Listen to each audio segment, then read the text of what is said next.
अस्सलाम वालेकुम नाजरीन, आप देख रहे हैं JN न्यूज़ और मैं हूं आपकी होस्ट रुबीना चौधरी। सबसे पहले नजर डालते हैं आज की अहम खबरों पर।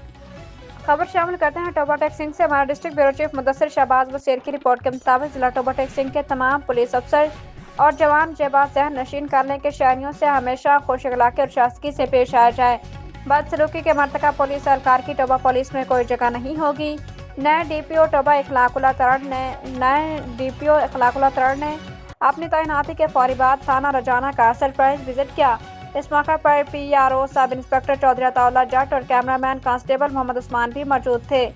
दौरान विजिट उन्होंने थाना का रिकॉर्ड, मुहर्रर ऑफिस और माल खाना का तफसीली मुआयना किया। DPO ने SIPS निज़ाम, सिक्योरिटी इंतजाम और हवालात को भी चेक किया, जबकि फ्रंट डेस्क की कारकर्दगी का जायजा लेते हुए सर्विस डिलीवरी को मजीद बेहतर बनाने की हिदायत जारी की। इस मौके पर DPO इखलाकुल्लाह तरण ने रिकॉर्ड की दुरुस्तगी, अवामी सहूलियात की फराहमी को यकीनी बनाने और पुलिस मुलाजमीन को शहरियों से शाइस्तगी और खुश अखलाकी से पेश आने की ताकीद की।